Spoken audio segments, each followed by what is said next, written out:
Welcome to Haunting Live Podcast, a place where we bring a new paranormal guest each episode to share their journey and experiences. Hey everyone, check out our merchandise that we have now listed underneath HauntingLivePodcast.com. We used to be on Etsy. We are now on HauntingLivePodcast.com with our merch store. Check it out. We've got so much items all together with cleansing items and crystals and so much more. Check us out, HauntingLivePodcast.com. Follow us here at Haunting Live, our new shows, and we are honored to have a brand new co-host on our shows now. Yolanta Meri is our co-host, and she does a lot of work for us on the side and introduces people to the show and discusses different topics on the show. So we're really happy to have her here this season. So go check out our brand new episode. Check out Divine Oracle Podcast with your hosts Gypsy Lady Eva and Brother Chris as they discuss spiritual topics and current events. Sit back and listen. Popping. Discuss some of the things that we think are ghosts and what's going on in that kind of realm and the things that have happened to my relatives. Oh my gosh, it is just ridiculously cool. So I have such a long list of stories to go through, but I am really happy to be here and share from my perspective and my family's view all these things that have gone on. For more Haunting Live real experiences, be sure to follow us on our social on Instagram, Thread, Facebook, and also Blue Sky. And don't forget to also check us out on our official website, HauntingLivePodcast.com. Hey, Haunting Live podcast fans, this is your girl, Yolanta Meri. And today with me, I have a most wonderful guest. We've been chatting before the show started. She is funny, she is sweet, she is down to earth. She is absolutely Miss Valerie Phillips Klingebeck. She is a metaphysical teacher, channeler, and Akashic Records reader with over 40 years of experience guiding others on their spiritual paths. She is the creator of Dragonfly Crystals and Next Leveling Channeling on YouTube, where she shares transformational teachings, channels messages, and energetic updates to support awakening souls. Valerie offers Akashic Records readings, psychic mediumship, and intuitive tarot sessions, along with classes in meditation, channeling, manifesting, and psychic mediumship. Hello, Valerie. Oh, hello, Yolanta. It's so good to be here with you, and I'm excited to talk to your viewers and kind of discuss some of the things that we think are ghosts and what's going on in that kind of realm and the things that have happened to my relatives. Oh my gosh, it is just ridiculously cool. So I have such a long list of stories to go through, but I am really happy to be here and share from my perspective and my family's view all these things that have gone on. So well, before we get into all of that, and I am actually really excited to hear all of that, we like to start the show off by just kind of finding out what your origin story is. How did you get into the tarot, the channeling, the mediumship? What happened there? Well, I grew up with a metaphysically sort of pointed mother who we did yoga, we watched our breath, we did meditation. And so really, this was my upbringing with my mom. And it ended up being an awakening that I had in my early 20s, like 23 years old, where I had my awakening experience. So even though you know these things, you have these things in your background, it doesn't mean that you've had your personal deep connection to everything that you are. And suddenly this happened to me, and I realized this was my mystic connection to everything. So going forward, it wasn't, I always practiced being mindful. I always meditated, but I really didn't get into, because I had to raise my family, I didn't get into using these skills with other people till I was around 40. And that's when I started going into learning different modalities and different healing techniques and different energy shifting activation kind of work. Really, I had a lot of guides and teachers coming in, giving me my own healing and energy work to do with others that I called the Eye of Horus. And people are scared of that, like, oh, Eye of Horus, like it's, but now suddenly everybody's going Egyptian stuff. Eye of Horus. And I was before my time. But anyway, the long story short, I created a website. I did a lot of coaching work with people. I did a lot of readings. And then I kind of shut that down because my son passed away. He was 38, and that blew my socks off and shut the doors down. And I kind of, for 8 years, I was still selling crystals, still doing that part of my business, but my heart really wasn't in it because I was going through grief. But then, I had an Akashic record reading from someone, and all of a sudden, the doors all opened up, and suddenly I heard my soul calling, take a tarot card class. And I'm like, what? Is that why I bought all those oracle and tarot cards that I bought 4 months ago? And I didn't know why I was buying. Why would I ever use it? And all of a sudden take a tarot card class. And what would I ever do with it? So I did it.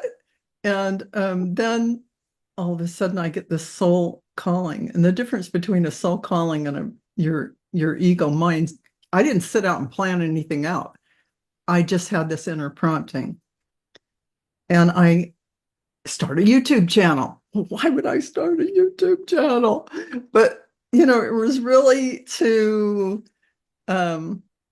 be a showcase for these different spiritual things. So, finally I did that, and it evolved to here. Now I'm teaching classes. Now I'm doing Akashic record readings. Yeah, I mean, there's so much that evolved from following my soul's calling. And that's where I'm at today. And I'm in the middle of writing a book about some of that and the channeling that I do, because I also have a channel called Next Level Channeling where I do read. I'm getting these channelings while I'm in meditation, then I write them down and I really present them on that channel. Really profound information that's very shifting and very timely. So it's all an ongoing process of unfoldment before me. As you step through one door, another opens and more opportunities present. As your guides and angels and your higher self sees, oh, she's doing it, let's give her more. So, that's what happens. So, yeah. So okay, I'm going to talk just norm. A lot of people that have maybe some psychic inclinations or some mediumship type inclinations, they're feeling the tugs, maybe they've gotten some information before. Even if it's fairly normal within the family, maybe the mom did go to psychics, they find it a little bit difficult to kind of come out of the spiritual closet, so to speak. Yeah. Do you have any tips for people? Yeah, you see, I am one of those people who already had that background, but I'm not going to say there is always a kernel of fear in the very beginning. When you're younger, if you're past 40, you're less likely to be afraid of anything. You're who you are and you're showing up. But when it's earlier than that, and you might think you have these tendencies to open up to your spiritual gifts like psychic mediumship. First of all, everyone's born with their gifts. There's no one that doesn't have them. We just might be like intuitive and not realize that what we're hearing or seeing or sensing is true about someone. We just think, oh, I just probably made that up. See, you use all these skills, but you don't know it. Even if you're a psychic medium and you're feeling, the brush on your arm or the pat on or you feel that presence coming near you, you can feel it coming in. All these things, everyone senses that you might hear your name called. It's a common thing as you're growing, you're going to hear your name called at some point, and it's going to be your guides or someone who's crossed over. So you are all psychic mediums. You're all clairsentient, claircognizant, clairaudient. And another misperception about clairaudience is it doesn't have to be a voice outside that you're hearing, like when you hear your voice called. It's a thought voice in your head that sounds like your own voice, but it isn't you. And because you wouldn't say these things to yourself, but they're always uplifting and beautiful and things that they don't tell you what to do. They don't, it's none of that. It's almost like cheerleaders. So how do you help people who have the kernel of fear? I really always give people a prayer of intention. And you're really asking, even though you don't need it, you're going to do it. You're here on 3D land. There's all this fear and shadow side that people are now letting go of. And the fear and shadow side is there evil? Is there a devil? Is there, what is all this? Well, you have to have the foundation of knowing that dialectic thinking, that yin yang, right, wrong, good, bad, dark, light, all is just a contrast on Earth School to learn. It isn't the truth of things. The truth is all of that is the light. And it is just an experience that we are here to examine and grow from, because when we're out of the body, we're just these blissful souls who, we don't have that contrast. So that's what that's about. Now, knowing that foundation of that we're really these beautiful, powerful beings of divine source projecting down into these avatars, when you know that as a foundation, and you open up using a prayer of intention, calling in your angels and guides, whether you call in Archangel Michael, whoever you're calling in the highest vibration of light, your highest guides and angels to work with you, to bring you into allowing in the highest answers, the highest truth, the highest vibration for yourself and humanity in the highest timeline. That's what I have you do. I have you run light, ground into Mother Earth, and pull that Mother Earth energy up, the emerald green. Then you really connect out with your heart all around the world. And this heart-mind coherence gets you past that ego mind. The breath is very important to this process. So backing up before you start, take your 3 deep breaths. There is a sacredness to that. It's really the breath of divine source, because source is everything. It's all that is. You cannot really go to a fair kernel once you get past this. You are protected. You are surrounded with light, and it's hard for you to go into any kind of lower chakra feelings or activities that just won't happen. So that's my big tell for all of you. If you want to, I want to meditate, but I'm afraid. Well, there is no such, in my view, there is only divine source, all that is.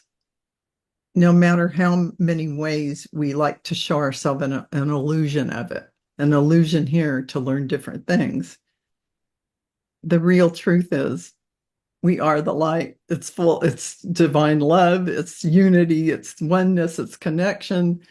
And so give yourself that step in and take a class, because what the class will do is give you confidence. Oh, I can do this. Look at this. I could do this all along. Yeah, you could. Yeah. So, that's what I would suggest, is to dip in, know you have all that protection, just for your ego mind to know you're safe. And then you breathe you transcend the ego mind and the monkey mind, and you go into meditation and open up to your guides and angels and channel and talk to your guides and angels. I just had a meditation class on Saturday, and people were channeling messages from their guides. They've never done it before, but they're all sitting there bringing in profound information. They're bringing in information from different beings of light and giving messages for humanity. These are a group of people who never sat down and channeled. So, yeah. I love, you know what, I often recommend to people as well to take classes. Yeah. Find a teacher that resonates really well with you and find the classes, because it does, like you say, it gives you not just a sense of connection, but an understanding of how to work with the clairs. Yes. And also, if you're working with a good teacher like you, Valerie, Yeah. you are taught right away that everybody has all of the clairs. You might have a more dominant one, but at the end, they all end up working together. And they all intermix. And I really love, Yolanta, how you mentioned how the clairs work. They work and interweave. Yep. Sometimes I'm doing Akashic Records readings for people, and sometimes I'm actually just using claircognizance, where I'm seeing a scene and I just get a clear knowing, boom, this is this. And all the scene is people standing there, but I'm getting it anyway. Or sometimes I see the whole movie playing. It's many different ways. All your clairs, they intermix and come in. Whether you're doing psychic mediumship and you're talking to a loved one who's crossed over for a client or yourself, you are really, you're using many of your gifts, and you don't really, it's not like you go, well, now I'm going to use this gift. No, it just, it opens up and it happens. You don't have to do anything. It just will unfold. And as you do this, more of your gifts will become stronger and coordinate together. And I love that, some people write me and say, I want to open my third eye. I want to open my third eye. First of all, stop being worried about your third eye. Yep. That is your main, don't put a third eye opening even on your table. You're already all there. You already have all that. You're already connected. You're already there. Just take a class and start using it. Yeah. We're already receptors. We're already picking it up. We've been doing it forever, and a lot of people just don't realize it because there's some subtlety to it when you're not paying attention to it. I love that you said that. I love that you mentioned how subtle it is. And that's why when you're going about your day and you just have this feeling about something, and there's just all these subtle things, and you don't name them. You don't say, oh, that's this skill. Or sometimes you just have a clear knowing, oh, there's a problem with blah, blah, blah. Mm-hmm. That's your claircognizance. That's it. It's like you don't name these things, but you all have them and you all use them. And even those of you out there who think, oh, I'm too mental, I'm up in my mind.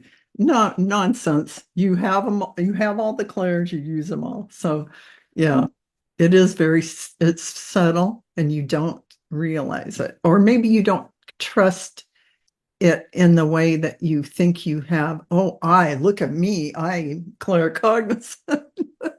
You don't have that kind of a conversation with yourself, but you really are aware on all the levels with those clairs. So, yeah. And it's like you mentioned before the show, this is the new normal. This is paranormal, the new normal. And everybody has all of these spiritual gifts. It is so true. And this veil, I think it's completely gone by now, but they're saying it's so thin it's almost non-existent, is this illusionary barrier we put in place between us and the fourth dimension, for instance, or any any dimensional space, because what people have to realize is it exists in the same space we're in, and it's shifting our perspective that shifts our frequency so that we all of a sudden are seeing more things. That's shifting into fourth and fifth dimensional frequencies and above. It's simply a shifting in your frequency by your perspective, by your awareness, by your vibration. You didn't go anywhere. You're still here, and you're just tuning in. It's like a radio station. You don't even have to think of it that way. It's really just your vibrational frequency and what you're putting your awareness on, your consciousness on, because that is what will come before you.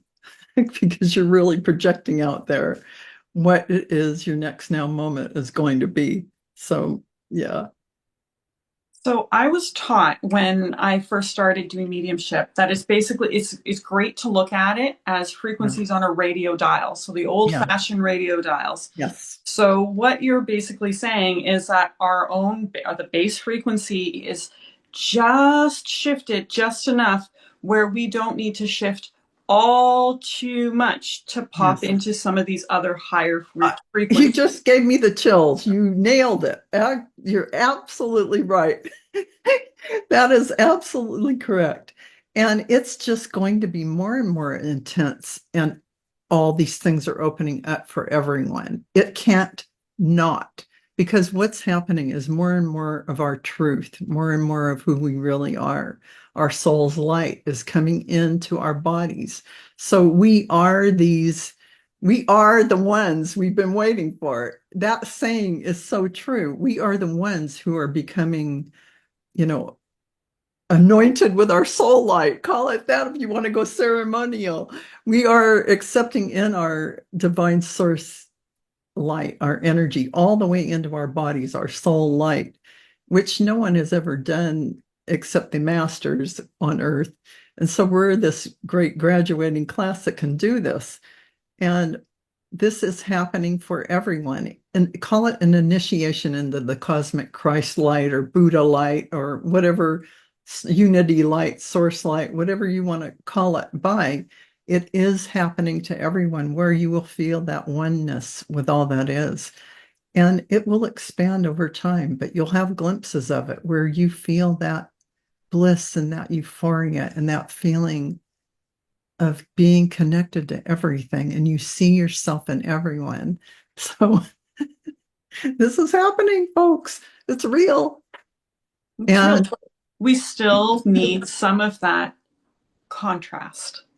You do, because there are plenty of people. Well, you definitely do, because we aren't there yet. But you when you see the contrast, you will be able to go, oh yeah, I think I'll pick.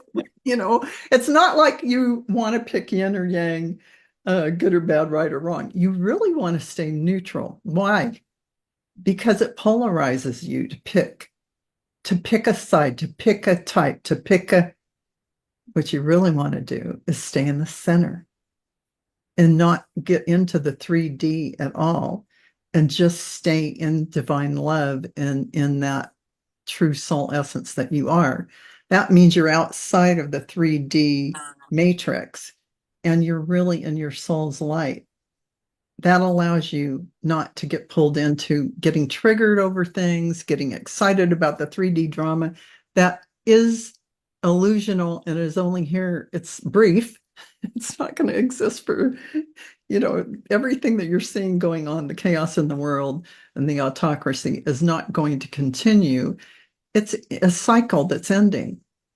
And even astrology, portends this is happening. So, it's a time where we get to be here to watch all of it. It's like we are finally being called. And many of you who are feeling like you're getting a prompting to really dive into to the spiritual, that's you. That's your soul's calling to wake up to everything you're here to do.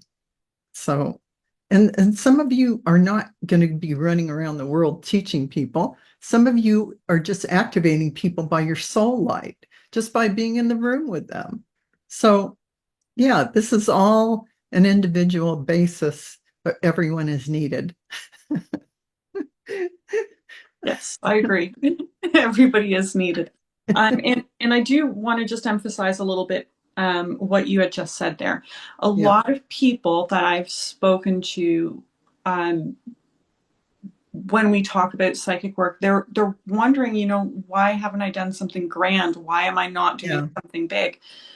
It is so true that your vibration, who you are, is actually changing the people around you. So It just is. by doing your truth and speaking your truth. You just said a mouthful. That is a powerful statement. What you just said there absolutely encapsulates the truth of you, the power of who you are. As you are this soul light radiating, being in your authentic self, sitting in a room or having a conversation with people, that vibration that you are has codes of light and information in it. Going out and activating many people, that's part of their job, is to just, it shifts a room, it shifts people, it turns on DNA within them. All these different things are happening. And then they go out and they are activating people. It's an ongoing wave. And as you know, everyone is connected to everything on the earth, out into the multiverse. There is nothing that is disconnected. We are connected by strands and strings of light, by grids, crystal grid, earth grid, ley lines, whatever you want to call it. We're all connected energetically, and everyone affects the other. So imagine yourself as a piece of a puzzle. You don't want to miss a piece of a puzzle. You got to have all the players in there. And your significance of your one small lifetime of exuding that beautiful light, and you don't even sometimes know what you're doing, but you're just this light worker exuding light and radiating all of this that you're here to do. It's your divine plan. Of course, you're going to do it, and you're not going to go, oh, this is my divine plan. You're just going to do it and not know it, probably. But imagine if you knew it. Imagine if you took it the next step and was consciously deciding all these different things you could do to help humanity and yourself evolve. But everyone is essential and powerful beyond measure because each of you are that spark of divine source. Your soul light, a fractal of it, is projecting down into this vehicle. But now, even more than a fractal is coming in. The light of your soul embodying into this vehicle now is huge. It's like you're becoming that ball of light. You are. And it isn't even that you're remembering who you are. You're acknowledging who you are. And it's going to become apparent, and people are going to start remembering the different lifetimes they've lived because all timelines are really merging. What does that mean? It means all those players that you were, all those players on the stage, all those gifts and abilities and knowledge is coming into your awareness while you're in the body in this lifetime, collapsing into the main trunk of this lifetime. The power of that is astronomical. This is happening for everyone, whether you're consciously aware or not. So this is an unbelievable time to be alive. It's just exciting. It is. Okay, I'm going to change pace just a little bit. Okay. Before the show started, before we started taping, you had a little bit of difficulty with the audio on your side.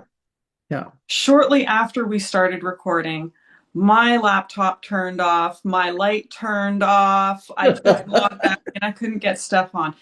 Normally, if one thing happens, I take it off as a technical issue, but a few technical issues have happened and they typically don't. So I'm taking that as a sign that we should probably switch gears and maybe talk about some of the really interesting, maybe paranormal or experiences that you have had or your family has had. Right. Well, I have so many. And really this was, I mean, my one few, I saw guides and angels when I was little. I mean, this isn't, I saw my angels and guides and I used to talk to them. So none of this is really, this is normal for me. And so just knowing that these stories I'm going to tell you are really, a lot of them are related to my dad's side of the family. Man, those people were connected. Psychic mediums. I mean, they didn't call themselves that or no, but they were so connected. It's like crazy. So I'll start with one where my grandpa had had a stroke. He must have been about 67 years old. He wasn't that old, or 57. Oh, I don't even remember. It was a while back. So he was in the hospital and he hadn't passed away yet. And my grandmother had gone home for something and she was on her way back and she was walking up the sidewalk to the front of the hospital. And there was Grandpa walking toward her. Oh my goodness. And of course she knew he'd crossed over. This is normal stuff to my family. So he was full body apparition walking to her. And so this is just told throughout the family. Oh, and she was walking and she knew he crossed. It isn't like it's weird stuff. So then along that same line with Grandpa passing over, he had this clock that would be wound up and it would run for about 10 days. And then it would need to be wound again. And so for some reason, when, my grandmother had gone to live with my Aunt Jackie because they didn't want her to be alone. So she went to go live with her. And this was about 3 months after Grandpa passed. So somebody went back to the house and they noticed a loud ticking sound. Tick, tick, tick, tick, tick, tick, tick, tick. And my I don't know if it was my Aunt Jackie or whoever it was looking around. Where is that tick coming from? And sure enough, it was that clock that needed to be wound every 10 days. Oh my goodness. But it was 3 months later. Oh my goodness. Then, from that time and other times, there would be cigar smoke. My grandpa smoked cigars a lot. So there was cigar smoke just filling the room up, like cigar smoke. And that was another of his ways to show, yeah, I'm here. Wow. He always believed in, all of that. And he always said he would come back and tell everyone. I remember him saying that. So he did. So then this is kind of a sad story, but they had a bird named Penny. And my grandfather used to tease Penny and pull Penny's tail a little bit and make Penny walk backwards. Oh no. Penny didn't like that, but he'd tease Penny and pull him. So I know this is not, but that's how Grandpa was. And so Penny came to Aunt Jackie's house along with my grandmother. And one day Penny is being pulled backwards. Oh no. She's in the cage. I think she was either in the cage or on the back of the sofa being pulled backwards. And they, everybody said, oh my gosh, that's, they knew it was. Oh wow. Yeah. So it's just things like that. Then my cousin, Mike, who was in the service, he had done 3 tours in, I think it was Vietnam at that time. Oh, wow. And he was in a Jeep. And, there was an active area, so there was a lot of ammo going by them and all of this. And my cousin Mike looked up and he saw Grandpa sitting in the back of the Jeep. And What? yes, and something that he did when he saw Grandpa saved his life, because they hit a landmine after that. And he lived and everyone else died. So, Wow. so this is just, and in life, Grandpa was kind of mean. Grandpa wasn't as nice to Mike as a young boy as he could have been, and kind of chased him around with the shovel and all kinds of mean things.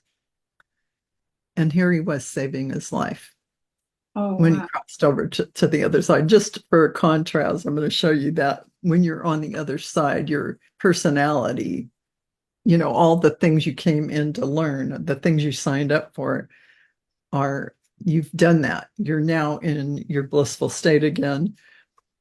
And then another thing happened in my grandmother's skirt. My grandmother was fairly young, early, maybe late 50s, and she loved to dance. So she wanted to go to the seniors dance because, she was a redhead. I got my red hair from her. So she got this beautiful dress and she hemmed it up carefully and made sure it was just perfect. She was living in the basement. They had made her a beautiful room in the basement of my aunt's home. And so my aunt's home was very haunted, by the way. And so I'll talk to you about that. But she was down there in the basement. And right before she was supposed to go to the dance, she goes to pick her dress up. The hem completely falls out. Every stitch gone, like she didn't do anything. My goodness. So she just thought, what the heck's going on? So she, quickly stitched it back up, went to the dance and broke her ankle. Oh my God. Just so you know, if your hem falls out, maybe that's a sign not to go do something. Mm-hmm. So yeah, it's probably a lot less Grandpa being jealous and a lot more protecting her from what could happen. I think he wasn't the jealous type, not at all. He only cared about himself. He really was. He couldn't be jealous. She was really, I think it was her guardian angels protecting her. But now I'm going to talk more about my aunt's house, because my Aunt Jackie's house, whoa. It was in El Cerrito, California, which it's an older community. And it's been around for a long time. And her house had to be 100 years old, if not, it's old. And she knew she was a psychic medium. She didn't know it. Oh boy. Okay. She heard and saw things that, I just can't even tell you. There's so many things. But her house was so haunted that she would hear this man in heavy boots walking at night. And she could sense and knew he was a military man. But he wasn't very nice. He was kind of angry. And he'd stomp around in his boots, making a lot of noise. But, my aunt and my uncle Doug did not want to move from that house, because they had a blended family of like 5 kids, and it was a big house. They could put the kids everywhere, so they didn't want to move.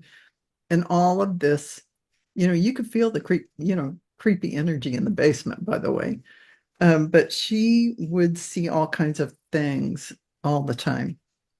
And one day, everybody, the adults, not the kids, got together and sat in the kitchen and said, "Oh, let's try a Ouija board."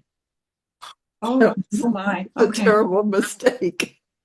Okay. As soon as they started the Ouija board, this unbelievable, horrible sulfur smell permeated the whole entire kitchen. My mother said after that, "We're not doing this anymore. Don't ever touch." Wow.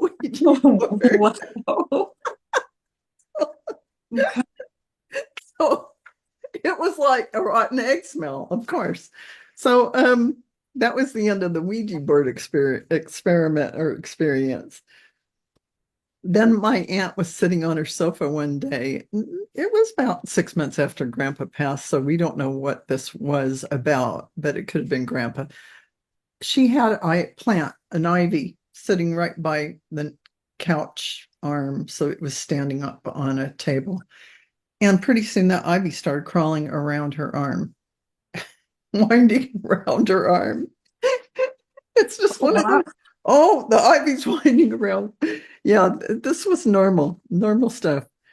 So then, none of this was scary to anyone in our family, but this was scary to my sister. My sister had something happen in our house that we grew up in.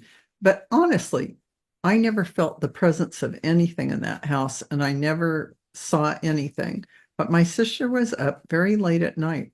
Don't ask me why. She was a Virgo, and Virgos like to clean. And she was vacuuming at like midnight. Oh my gosh. And she opened the closet doors in the entry to put the vacuum away, and she saw a married couple, like they were standing there getting married in wedding garb. She just freaked her out so much. It was so unexpected. So she talked about that for a long time, but I never saw or felt anything in that house. Then I just want to throw this one in because this was really something. My sister was headed down. She accidentally took the wrong exit off the freeway, and she ended up in Oakland. I don't even know the name of the street, but it's like straight down, long, long, long, long road. And at the bottom is a four-way intersection that cars speed through nonstop, very busy intersection. And my sister's in this car and the brakes failed. She's even only a quarter of the way down. My sister goes, "Oh my God." She lets go of the steering wheel. She puts her hands up in front of her face. Oh my gosh. And she's going down. But suddenly something turns the steering wheel and turns the car into somebody's house. So it ended up running into kind of the garage area of somebody's house, but my sister didn't do it. So this is your guardian angel keeping you on the planet, folks. Just so you know, because she wouldn't have been dead at that. That's a miracle. Yeah. It was a miracle. So it's really your guardian angel's job, and we have usually more than one, is to keep you on the planet until it's your time to cross over. So that wasn't her time. No. I've had so many experiences like that. So I just want to talk about this one experience I had when I was going to work. And I was in this SUV, and it was raining like crazy. I mean, thick buckets of water coming down. You could hardly see. The windshield wipers could hardly get the water off so that you could see where you were going. It was commute time. And commute time in the Bay Area on 80 is heavy traffic. And I get on the entrance and I go to punch it, and I get out there, and all of a sudden, I mean, the cars are like, there's a million cars, but all of a sudden I'm hydroplaning and spinning in the middle of the road, in the middle of the three lanes, in the very middle. And I'm spinning and spinning, and there aren't any cars. And all of a sudden I'm on the side of the road and I'm pulled over. There's no way there weren't cars. They were all there. And I should have been hit all over the place. Oh my gosh. But I never was, just so you know. So these are your guardian angels coming in, because there were cars all over. It was bumper to bumper, speeding on this wet road. They could not have pressed on their brakes and not hit me. And there were literally no cars anywhere around me. So I was telling you, I was like, Incredible. wow. That was just, well. So I just have a few more, but my dad, actually, this is a story about my mom's side. Finally, my grandfather, my dad and my grandfather were pretty close. He liked my mom's dad. He really liked him. And they were pretty close. And he died when he was 57 because he got thyroid cancer. They didn't know what to do. You know, he went to San Francisco to the hospitals. They really couldn't do much at that time. This was way back in the 50s. So my dad wakes up in the middle of the night and he sees my grandpa, my mom's dad, at the foot of the bed, and he's talking to him. My grandpa's telling him something. And he told him something so deep and so profound, Dad never shared it with any of us. What? Yeah, he wouldn't even. I asked Mom, well, what did Grandpa say? Oh, I don't know. He didn't say. My dad didn't tell anyone. My dad didn't tell anyone. I don't know what I don't know. That was really weird. I thought that was weird. Why wouldn't my mom beat it out of him? Exactly. I mean, I would have been. I gave him some sort of secret there, and nobody knows. I all this time to this day, I wonder what that was about, because my mom was like, "Oh, he didn't say." Like she didn't think it was any big deal. The lottery numbers that you should be I playing mean, right now. I don't know what it was. Oh my I don't know what he could have said, but I just want to say that when I had my firstborn, I was sitting in a rocking chair. I was exhausted. It could have only been about 3 days after. I was home rocking him in the rocking chair in the living room. And suddenly I looked up at the ceiling and I saw this white smoke spiraling. And I knew it was an apparition. And I got so scared. It just stopped and went away. But this was when I was 20. So that frightened me a little bit because I wasn't really expecting that. But now it's nothing. I see things all the time.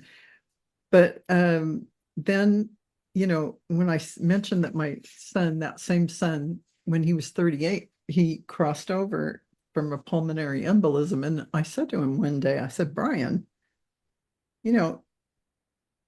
Grandma showed up, blah, blah, blah showed up.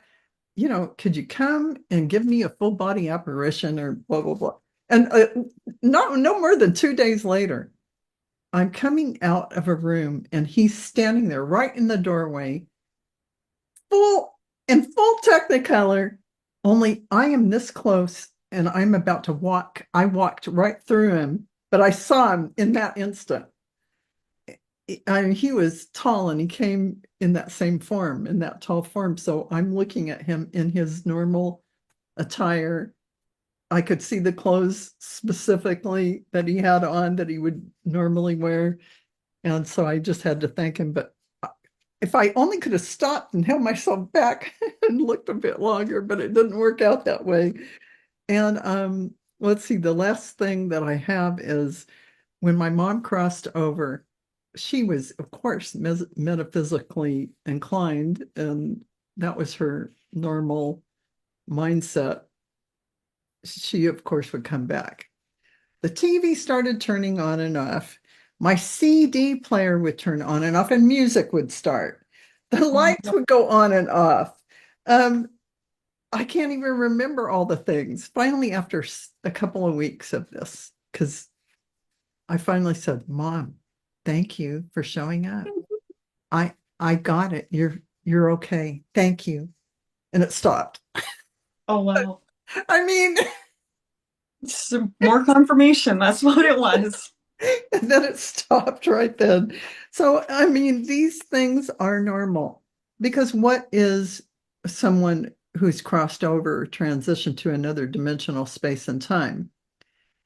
It's just simply They're here now in this space with us in another frequency. It isn't any different than that. It's like that tuning of the radio station. Yeah. So you really are never separated from anyone.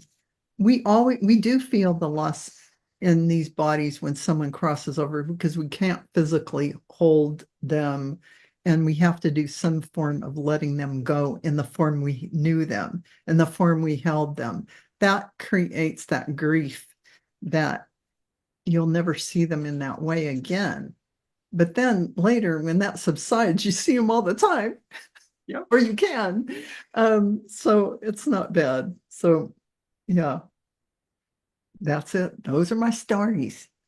Those are some I fabulous. mean, there's more, but that's enough. That's enough of those stories. So I just want to say that everyone will see, because as we are shifting into the fifth dimension, and a lot of us are bumping up into that and staying there longer and longer. When you're in the fourth dimension, you're seeing, like in the air, you're seeing forms, you're seeing things. You may not see them in a crystallized kind of way, but imagine yourself with a room full of people. And I mean spiritual beings, guides and angels, whoever it is, they're all here with us. They're walking around with us. And even loved ones who've crossed over, they're all here too. And as you go higher in frequency, and as all of this veil that we created to give us that illusion of being separate is gone, this is a natural state of our being. We are multidimensional beings. That's how we have the clairs. It is that we are multidimensional. We are not just trapped to this linear time and space that is created. There is no time and space. And so you will, these things are happening. It will be an automatic thing, and just get yourself ready for the time when you're going to see things. It's not scary. Don't think it's scary. There is no fear in any of it. Now, a little perspective on ghosts. I just want to throw this in here. In many cases, you're tapping into a timeline, or you're tapping into that, what happened in that moment, and you're seeing it play over and over. Like at 3 a.m, this happens. Yeah. That is not the actual soul that is crossed over. That is just like an impression that keeps playing over. So that's nothing to be afraid of. You can definitely clear that. But just to know that, yeah, on the astral, yeah, there's some beings who like to prank and play and whatnot. There are those. They're not going to hurt you. You can just tell them to go. And really, if you keep your vibration high and keep the vibration of your intention for every space in your house and for what you're doing, you aren't attracting that kind of activity, but you can certainly tell them, to go. And they will. I've never had them not. Now, here's the difference. You have to believe that you are saying it and it is so, because it is your intention, the strength of your intention for anything you want to bring into your life, whatever you're manifesting, doesn't matter what it is. You have to believe in it being so. So that's it. Now you know my whole. I'm sure it's not the whole story. It's not the whole story, but for this purpose, yeah. Yeah. Well, Valerie, it was really wonderful having you on the show. I learned a lot. And I'm sure all of our listeners did as well. So just again, where can everybody find you if they want to hear more, or if they want to watch some of your YouTube? Yeah, you can go to at Dragonfly Crystals, if you go on YouTube, and you'll find me there on my YouTube channel there, or at Next Level Channeling and hear my channeling. But you can also go to dragonflycrystals.store, not .com, not .net, but .store. And you can sign up for classes, book a reading. You can get an Akashic Record reading, a psychic mediumship reading, or even an intuitive reading with tarot. There are many classes you can take. And I also sell crystals and different things there as well to support you energetically. But this is all about you and your power, your sovereign power, you learning to hear your own guidance and walk, that authentic self, that soul self. And that's what my support for you is all about. And I never take someone's power away by looking at them as less than or someone who needs to be healed. I'm not here to fix you. Because this is an important part of everything, is I reflect your wholeness of who you are. And that is who you truly are. So this is an important thing going forward with everyone who's doing healing work and energy work with you, to go from the highest perspective, the quantum healing perspective, that divine blueprint, that Christ matrix blueprint. This is what we're going toward. In the light, you are whole. This is the perspective to hold. That is you. That's my final message. Beautiful. Well, thank you very much, Valerie. Thank you. And I hope everybody goes and checks out your YouTube and books a class for themselves. It's unbelievably useful. Thank you. Thank you. Miss one of our episodes? Replay our episodes on Rhode Island Broadcasting. Show your support for Haunting Live by supporting our broadcast partner, Rhode Island Broadcasting. Find them on YouTube. For more Haunting Live real experiences, be sure to follow us on our social, on Instagram, Thread, Facebook, and also Blue Sky. And don't forget to also check us out on our official website, hauntinglivepodcast.com.